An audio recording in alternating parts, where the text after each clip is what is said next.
दोस्तों, champion trophy के 9वें season का आगाज 19 फरवरी से पाकिस्तान की मेजबानी में होने वाला है। लेकिन इस चैंपियन ट्रॉफी के पहले बीसीसीआई और पाकिस्तान क्रिकेट बोर्ड ने मिलकर दोनों टीमों के बीच 3 मैचों की वनडे सीरीज के लिए बहुत जल्द शेड्यूल का ऐलान कर सकती है। वहीं पर दोनों टीमों के बीच इससे पहले कोई भी वनडे सीरीज साल 2012 में खेला गया था, जिसमें पाकिस्तान की टीम ने भारतीय टीम को 3 मैचों की वनडे सीरीज में 2-1 से करारी हार का स्वाद चखाते हुए उस वनडे सीरीज पर अपना कब्जा जमाया था। तो अब ऐसे में अगर दोनों टीमों के बीच इस वनडे सीरीज के लिए आपस में दोनों टीमों के क्रिकेट बोर्ड में सहमति बन जाती है, तो एक बार फिर से दोनों टीमें 12 सालों बाद एक दूसरे के सामने वनडे सीरीज में भिड़ते नजर आएंगी, जिसके लिए बीसीसीआई ने चैंपियन ट्रॉफी को देखते हुए अपनी तैयारी भी शुरू कर दी है। वहीं अगर दोनों टीमों के बीच इस 3 मैचों की वनडे सीरीज पर मोहर लग जाती है, तो बीसीसीआई इस वनडे सीरीज में पाकिस्तान को चारों खाने चित्त करने के लिए अपनी 15 सदस्यों की सबसे खतरनाक स्क्वाड का चयन टीम इंडिया के हेड कोच गौतम गंभीर के साथ मिलकर बहुत जल्द कर सकती है, जहां पर अपने इस नए स्क्वाड से सीनियर खिलाड़ी श्रेयस अय्यर और विकेटकीपर बल्लेबाज लोकेश राहुल समेत कई बड़े खिलाड़ियों को बाहर का रास्ता दिखाकर हाल ही में T20 में बल्ले और गेंद से धमाकेदार प्रदर्शन करने वाले सूर्य कुमार यादव और ओपनर बल्लेबाज यशस्वी जायसवाल समेत कई नए युवा खिलाड़ियों को अपने इस नए वनडे स्क्वाड में शामिल कर पाकिस्तान के कप्तान बाबर आजम समेत पूरी पाकिस्तान की टीम को बीसीसीआई भौचक्का कर सकती है।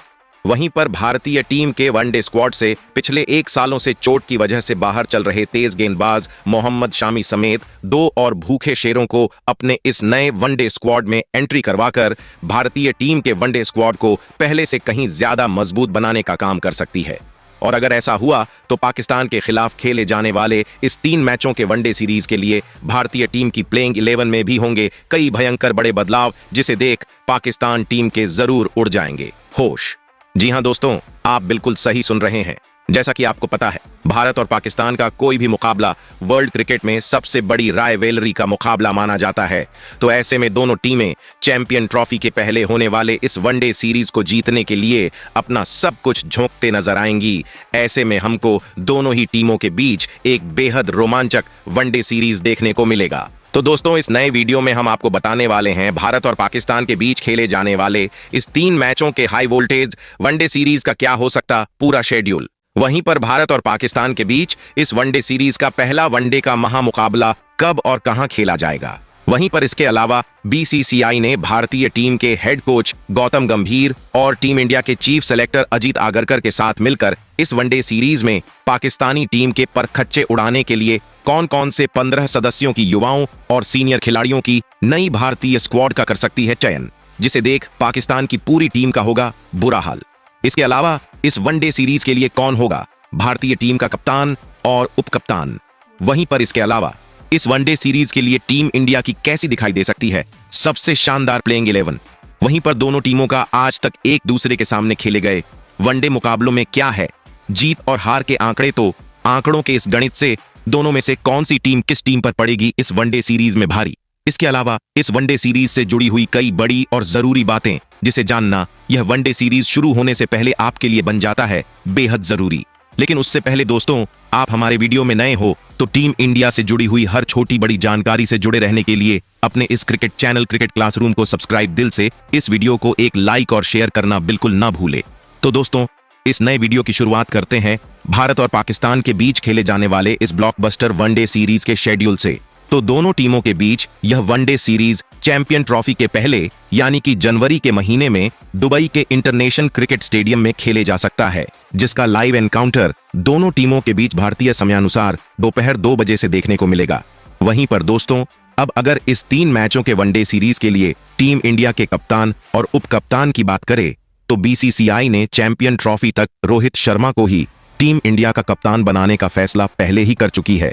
यानी कि पाकिस्तान के खिलाफ वनडे सीरीज में हमको रोहित शर्मा ही टीम इंडिया की कप्तानी करते दिख सकते हैं। वहीं पर इस वनडे सीरीज के लिए मौजूदा उप कप्तान शुभमन गिल की जगह पर हार्दिक पांड्या को टीम इंडिया का नया उप कप्तान बनाया जा सकता है। वैसे दोस्तों, आप कमेंट कर बताओ वनडे फॉर्मेट का सबसे बेहतरीन भारतीय कप्तान कौन है। वहीं पर दोस्तों, इस वनडे सीरीज के लिए टीम इंडिया के चीफ सेलेक्टर अजीत आगरकर और बीसीसीआई ने जिन 15 सदस्यों की खतरनाक स्क्वाड का चयन पाकिस्तान को इस वनडे सीरीज में घुटनों पर लाने के लिए कर सकती है, उस खतरनाक स्क्वाड की बात करने से पहले आपको बताते हैं क्या है। पाकिस्तान और भारत के बीच आज तक खेले गए वनडे मुकाबलों में जीत और हार के आंकड़े तो अब तक ये दोनों टीमें वनडे फॉर्मेट में 135 मुकाबलों में आमने सामने आ चुकी है, जिसमें पाकिस्तान की टीम ने 57 मुकाबलों में भारतीय टीम को हार का स्वाद चखाया है, तो वहीं पर 73 मुकाबले में भारतीय टीम ने पाकिस्तान को शिकस्त दे चुकी है। वहीं पर 5 मुकाबलों का कोई नतीजा दोनों टीमों के बीच देखने को नहीं मिला। ऐसे में हेड टू हेड रिकॉर्ड में भारतीय टीम पाकिस्तान के ऊपर भारी दिखाई देती है, लेकिन पाकिस्तान की टीम में भी कई ऐसे खिलाड़ी मौजूद हैं जो कि इस वनडे सीरीज का नतीजा अपने फेवर में आसानी से कर सकते हैं। तो दोस्तों, अब बात करते हैं भारत और पाकिस्तान टीम के बीच खेले जाने वाले इस 3 मैचों के वनडे सीरीज के लिए बीसीसीआई अपने इस स्क्वाड में जिन 15 सदस्यों को मौका दे सकती है, उसमें सबसे पहले 3 धाकड़ ओपनर बल्लेबाजों को इस स्क्वाड में शामिल किया जा सकता है, जो कि मैच के पहले ओवर से ही पाकिस्तानी गेंदबाजों के परखच्चे उड़ा सकते हैं। तो इस स्क्वाड में पहले सलामी बल्लेबाज के तौर पर भारतीय टीम के तगड़े ओपनर बल्लेबाज शुभमन गिल को शामिल किया जा सकता है, जो कि अभी आईसीसी के वनडे रैंकिंग में नंबर 3 पर मौजूद है। हालांकि पिछले कुछ समय से शुभमन गिल का फॉर्म वनडे मुकाबलों में उनके कद को देखते हुए उतने बेहतर रहे नहीं है। उसके बावजूद भी शुभमन गिल वनडे फॉर्मेट के एक खतरनाक बल्लेबाज बनकर पिछले कुछ समय में उभरे हैं। वहीं पर शुभमन गिल के अगर वनडे मुकाबले में आंकड़ों पर नजर डाले तो गिल ने इस फॉर्मेट में 2300 से ज्यादा रन बनाते हुए इस फॉर्मेट में 6 सैकड़ा और 13 पचासा जड़ा है। वहीं इस स्क्वाड में दूसरे सलामी बल्लेबाज के तौर पर टीम इंडिया के कप्तान रोहित शर्मा को शामिल किया जा सकता है, जिन्होंने पिछले 1 साल से अपने खेले गए वनडे के मुकाबलों में कमाल की बल्लेबाजी करते हुए तेजी से रन बनाया है, जिस वजह से रोहित शर्मा पहली बार वनडे फॉर्मेट की आईसीसी रैंकिंग में नंबर 2 पर जा पहुंचे हैं। रोहित शर्मा फिलहाल वनडे मुकाबलों के विश्व क्रिकेट के सबसे बेहतरीन ओपनर बल्लेबाजों में से एक है, जिनके सामने हर गेंदबाज बौना ही साबित होता है। वहीं पर अगर रोहित शर्मा के वनडे मुकाबलों में आंकड़ों पर नजर डालें तो वनडे फॉर्मेट में 10,000 से ज्यादा रन बनाते हुए 3 बड़े दोहरे शतक लगाकर वनडे क्रिकेट में कभी न टूटने वाला रिकॉर्ड बनाने वाले रोहित शर्मा ने वनडे में 31 सैकड़ा और 57 पचासा इस फॉर्मेट में जड़ा है। वहीं पर इस स्क्वाड में तीसरे सलामी बल्लेबाज के तौर पर बाएं हाथ के यशस्वी जायसवाल को शामिल किया जा सकता है। अब तक हमने यशस्वी जायसवाल को T20 और टेस्ट में बतौर ओपनर बल्लेबाज खेलते देखा है। हालांकि यशस्वी जायसवाल ने भारतीय टीम के लिए अब तक कोई भी वनडे का मुकाबला खेला नहीं है, यानी कि इनको पहली बार वनडे सीरीज के लिए चुना जा सकता है। और अगर इनको पाकिस्तान के खिलाफ इस सीरीज के प्लेइंग 11 में खेलने का मौका मिलता है तो वनडे में इनका डेब्यू का मुकाबला होगा। वैसे दोस्तों, आप कमेंट कर बताओ ना, पाकिस्तान के खिलाफ वनडे सीरीज में रोहित शर्मा, यशस्वी जायसवाल और शुभमन गिल में किसे करनी चाहिए भारतीय पारी की शुरुआत। वहीं पर दोस्तों, 15 सदस्यों के इस स्क्वाड में बीसीसीआई 3 सबसे तगड़े और ढांसू मिडिल ऑर्डर के बल्लेबाजों को शामिल कर सकती है, जो कि वनडे के मुकाबलों को भी T20 के अंदाज में खेलने के माहिर बल्लेबाज हैं। तो इस स्क्वाड में पहले मिडिल ऑर्डर बल्लेबाज के तौर पर बाएं हाथ के रिंकू सिंह को शामिल किया जा सकता है। रिंकू सिंह ने T20 में जरूर अपनी पहचान बना ली है, लेकिन अभी भी वनडे मुकाबलों में इनको खुद को साबित करना बाकी है। बतौर फिनिशर बल्लेबाज रिंकू सिंह वनडे में कितने खरे साबित होते हैं, देखने वाली बात होगी। वैसे रिंकू सिंह ने अब तक महज 2 ही वनडे के मुकाबले खेले हैं। वहीं पर इस स्क्वाड में दूसरे मिडिल ऑर्डर बल्लेबाज के तौर पर सूर्य कुमार यादव को शामिल किया जा सकता है। सूर्य कुमार यादव ने T20 के मुकाबलों में अपनी ताबड़तोड़ बल्लेबाजी की अलग पहचान बना चुके हैं, लेकिन जब वनडे मुकाबलों की बात आती है तो यहाँ पर इन्होंने अब तक जितने भी मौके इनको मिले हैं निराश ही किया है। हालांकि पिछले कुछ वनडे मुकाबलों में जरूर अच्छी बल्लेबाजी की है। वहीं पर अगर सूर्या के वनडे मुकाबले में आंकड़ों पर नजर डालें तो सूर्या ने इस फॉर्मेट में लगभग 800 रन बनाए हैं, जिसमें उनके बल्ले से 4 अर्धशतक ही निकले हैं। वहीं पर इस स्क्वाड में तीसरे और आखिरी मिडिल ऑर्डर बल्लेबाज के तौर पर भारतीय टीम के सबसे बड़े रन मशीन विराट कोहली को शामिल किया जा सकता है। पिछले कुछ समय से वनडे मुकाबलों में इनका फॉर्म हमको जरूर उतार चढ़ाव भरा देखने को मिला है, लेकिन विराट कोहली अभी भी वनडे फॉर्मेट के किंग माने जाते हैं। वैसे विराट कोहली फिलहाल वनडे मुकाबलों में आईसीसी रैंकिंग के नंबर 4 बतौर बल्लेबाज मौजूद है। वहीं पर अगर विराट कोहली के वनडे मुकाबलों में आंकड़ों पर नजर डाले तो विराट ने वनडे में लगभग 14,000 रन बनाते हुए 50 सैकड़ा और 72 पचासा जड़ा है। वहीं पर दोस्तों, इस स्क्वाड में अगर विकेटकीपर बल्लेबाजों की बात करें तो बीसीसीआई 2 शानदार विकेटकीपर बल्लेबाजों को इस स्क्वाड में शामिल कर सकती है। तो इस स्क्वाड में पहले विकेटकीपर बल्लेबाज के तौर पर बाएं हाथ के ऋषभ पंत को शामिल किया जा सकता है। ऋषभ पंत ने अभी हाल ही भारतीय टीम में पूरे 2 सालों के बाद वापसी की है और इनकी वापसी भी टीम इंडिया में धमाकेदार तरीके से हुई थी। जहां और T20 वर्ल्ड कप और श्रीलंका के खिलाफ वनडे सीरीज में बल्ले से शानदार प्रदर्शन इनसे देखने को मिला था। वहीं पर इनके मुकाबलों में आंकड़ों पर नजर डालें तो ऋषभ पंत ने लगभग 900 रन बनाते हुए 5 तो 1 सैकड़ा जड़ा है।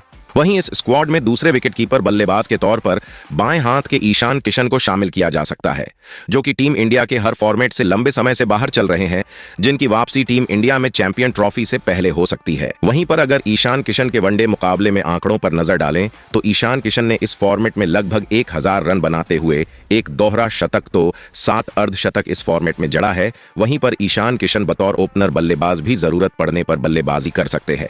वैसे दोस्तों, आप कमेंट कर बताओ, चैंपियन ट्रॉफी और पाकिस्तान के खिलाफ वनडे सीरीज में बतौर विकेटकीपर बल्लेबाज ऋषभ पंत और ईशान किशन में किसे मौका मिलना चाहिए। वहीं पर इस स्क्वाड में बीसीसीआई 3 ऑलराउंडर खिलाड़ियों को शामिल कर सकती है, जो कि अपनी विस्फोटक बल्लेबाजी और घातक गेंदबाजी के दम पर हारे हुए मुकाबलों का नतीजा भी बदल देने का मादा रखते हैं। तो इस स्क्वाड में पहले ऑलराउंडर खिलाड़ी के तौर पर हार्दिक पांड्या को शामिल किया जा सकता है। हार्दिक पांड्या टीम इंडिया के उन खिलाड़ियों में से एक है जो बतौर बल्लेबाज गेंदबाजों की अंत के ओवरों में धज्जियां उड़ा सकते हैं, तो वहीं पर अपनी घातक गेंदबाजी से पाकिस्तानी बल्लेबाजों की गिल्लियां बिखेर सकते हैं। वहीं अगर हार्दिक पांड्या ने वनडे फॉर्मेट में आंकड़ों पर नजर डालें तो लगभग 1800 रन बनाते हुए इस फॉर्मेट में 84 विकेट भी अपनी घातक गेंदबाजी से निकाले हैं। वहीं इस स्क्वाड में दूसरे के ऑलराउंडर खिलाड़ी के तौर पर रियान पराग को शामिल किया जा सकता है। T20 में बल्ले और गेंद से धूम मचाने वाले रियान पराग ने हाल ही में श्रीलंका के खिलाफ खेले गए वनडे सीरीज में डेब्यू करते हुए अपनी बल्लेबाजी और गेंदबाजी की कमाल की छाप छोड़ी थी, जहां पर डेब्यू मुकाबले में ही 3 विकेट लेकर शानदार गेंदबाजी की थी। तो ऐसे में जरूर इनको पाकिस्तान के खिलाफ वनडे सीरीज के लिए चुना जा सकता है। वहीं पर इस स्क्वाड में तीसरे और आखिरी ऑलराउंडर खिलाड़ी के तौर पर बाएं हाथ के अक्षर पटेल को शामिल किया जा सकता है। अक्षर पटेल ने हाल ही में खेले गए क्रिकेट के हर फॉर्मेट में बतौर ऑलराउंडर बल्ले और गेंद से शानदार प्रदर्शन किया है, जिस वजह से वर्तमान समय में टीम इंडिया के ये एक अहम खिलाड़ी बन चुके हैं, जिनके अगर वनडे मुकाबलों में आंकड़ों पर नजर डालें तो 600 से ज्यादा रन बनाते हुए अपनी फिरकी गेंदबाजी से 65 विकेट भी निकाले हैं। वहीं पर इस स्क्वाड में बीसीसीआई पाकिस्तान के खिलाफ वनडे सीरीज में 4 गेंदबाजों को शामिल कर सकती है, जो कि पाकिस्तानी बल्लेबाजों के लिए इस सीरीज में काल बन सकते हैं। तो इस स्क्वाड में पहले गेंदबाज के तौर पर टीम इंडिया के सबसे बेहतरीन और घातक तेज गेंदबाज जसप्रीत बुमराह को शामिल किया जा सकता है, जो कि फिलहाल डेथ ओवरों के विश्व क्रिकेट में सबसे खतरनाक गेंदबाजों में से एक है, जिनके सामने हर बल्लेबाज घुटने टेकते नजर आता है। जिनके अगर हम वनडे मुकाबलों के आंकड़ों पर नजर डालें तो जसप्रीत बुमराह ने काफी कम वनडे के मुकाबले खेलते हुए इस फॉर्मेट में 149 विकेट चटकाए हैं। वहीं पर इस स्क्वाड में दूसरे गेंदबाज के तौर पर तेज गेंदबाज मोहम्मद शामी को शामिल किया जा सकता है। वर्ल्ड कप के दौरान चोटिल हुए शमी अब पूरे तरीके से फिट होकर भारतीय टीम में धमाकेदार वापसी करने को बेताब है। वहीं पर अगर मोहम्मद शामी के वनडे मुकाबलों में आंकड़ों पर नजर डालें तो शमी ने वनडे में लगभग 200 विकेट लेते हुए फिलहाल टीम में मौजूद किसी भी गेंदबाज से सबसे ज्यादा विकेट लिए हैं। वहीं पर इस स्क्वाड में तीसरे गेंदबाज के तौर पर बाएं हाथ के तेज गेंदबाज अर्शदीप सिंह को शामिल किया जा सकता है, जो कि पावर प्ले और डेथ ओवरों में कमाल की गेंदबाजी बीते कुछ समय से करते आ रहे हैं। जिनके अगर हम वनडे मुकाबलों में आंकड़ों पर नजर डालें तो अर्शदीप सिंह ने इस फॉर्मेट में शानदार गेंदबाजी करते हुए 12 विकेट अब तक चटकाए हैं। वहीं पर इस स्क्वाड में चौथे और आखिरी गेंदबाज के तौर पर भारतीय टीम के सबसे शानदार स्पिनर गेंदबाज कुलदीप यादव को शामिल किया जा सकता है। कुलदीप यादव ने हाल ही में खेले गए कई वनडे के मुकाबलों में शानदार गेंदबाजी कर टीम इंडिया के जीत में अहम रोल अदा किया है। कुलदीप यादव को हम मिडिल ओवरों में कंजूसी से गेंदबाजी करते हुए विकेट निकलने के लिए जानते हैं, जिन्होंने वनडे मुकाबलों में 172 विकेट चटकाया है। वैसे दोस्तों, आप कमेंट कर बताओ, भारतीय टीम अपने इस 15 सदस्यों की खतरनाक स्क्वाड के साथ पाकिस्तान से 3 मैचों की वनडे सीरीज में कितने मुकाबले जीत सकती है। वहीं पर इसके अलावा और किस खिलाड़ी को इस स्क्वाड में बीसीसीआई को देना चाहिए मौका। वहीं पर आपके लिहाज से पाकिस्तान के खिलाफ वनडे सीरीज के लिए क्या होनी चाहिए भारतीय टीम की वनडे स्क्वाड।